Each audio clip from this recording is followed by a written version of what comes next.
Curtis live here with the media. We'll take our first question from Steve Conroy. Hey, Curtis, how you doing? Doing well. How are you doing? Good, thanks. I know you didn't have a chance to play as much as you would have liked to in Providence, but just what was that transition like from college hockey to the AHL like for you?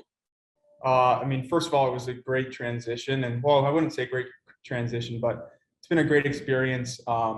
Jumping up to the next level. Unfortunately, with Yale, our season got canceled, so I decided that rather than sitting around for a year, I wanted to, make the next step. So, with all that being said, getting hurt in my first game wasn't the best start for me, but I was also handling a full semester of school, so I guess it gave me a little bit of time to balance what was going on. But it was great to just be there and meet all the staff, meet the players, and see what professional hockey's like. Really looking forward to next season. Did you get any sense about what you might need to work on? Yeah, absolutely. Even from the first day, everything, in every aspect, it's quicker, faster, guys are stronger. So I've really been doing my best to work on my footwork and my speed, and as well as getting stronger. Thank you. Sophia Yurksevich. Hey, Curtis, just wondering if you could talk about the learnings you've had outside of the rink in terms of time management. A lot of the guys who transition to the AHL talk about that, scheduling, getting enough sleep, taking care of your body. And then I have one more question after this.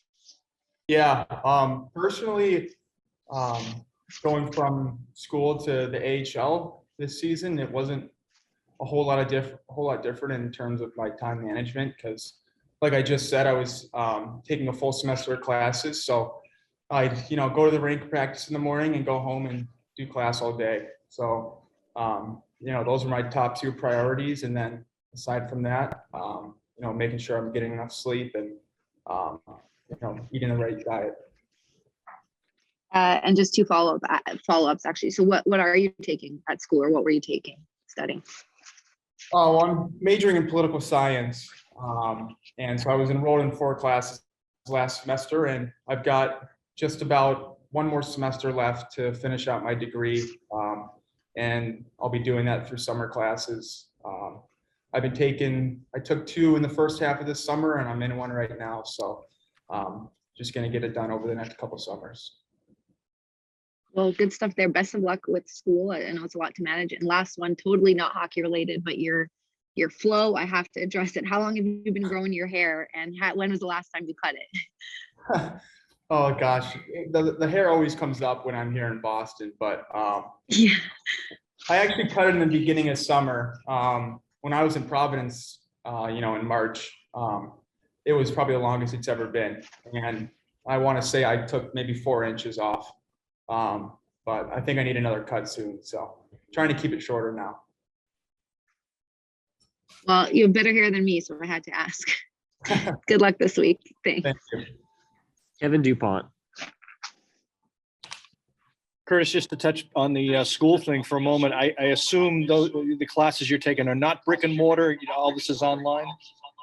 Yeah, those are all online, and that I got lucky with that. Last spring, being able to continue doing school while making the jump to professional hockey. It was definitely a tough one, and school has always been a huge priority for me. So being able to get that second semester of my junior year done was really big for me in terms of my future and how much school I have to complete over the next few years. You've got a million things going on here, but ultimately you'll get your undergraduate degree. Will you have the opportunity to walk, or is that important to you? Or at this point, it would be great to walk, and honestly, I don't know exactly when I'm going to finish up school. I'm hoping I can do that next summer, but from at this point, school's kind of being pushed to the side. I'm, like I said, I'm completing it over the summers, but my hockey game is the most important thing for me right now, and for the future. The roster has you as 6'4", 216. Is that what you are today? I'm not even sure. They took my height yesterday, but they didn't even tell me. So I'd say so. maybe 6'3". I don't know. Yeah, I'm just curious. The reason I'm asking is, do you remember what your size was when you were drafted? And just a couple of years later now, do you have an appreciation for just how much it does take in terms of strength and size and conditioning?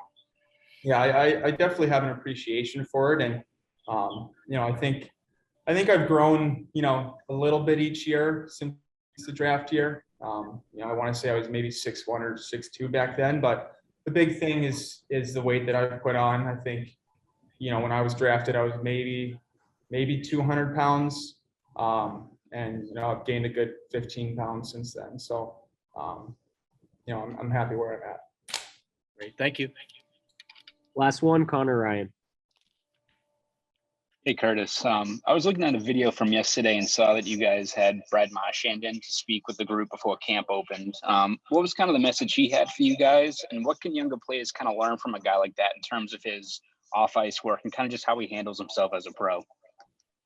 It was tremendous, having Brad Marchand here yesterday. And even when we first got to the rink, we were here, I think around 7 a.m. to do some testing. And, we had a bike test, and we all see Marchand walk in the room and hop on the bike and do the test with us. And that was just a testament to how hard he works. And he's really an inspiration for all of us, all of us in the program and the prospects. And then in the meeting yesterday, he was talking about, big keys to being a Bruin, being a good teammate, having courage, and, being there and supporting each other and pushing each other, being competitive. So even just to have him in the room with us was unbelievable. And, I remember a couple of years ago, I think it might've been my second year, Bergeron came and talked to us. So whenever we get a chance to see those guys, it's really something special for us. And,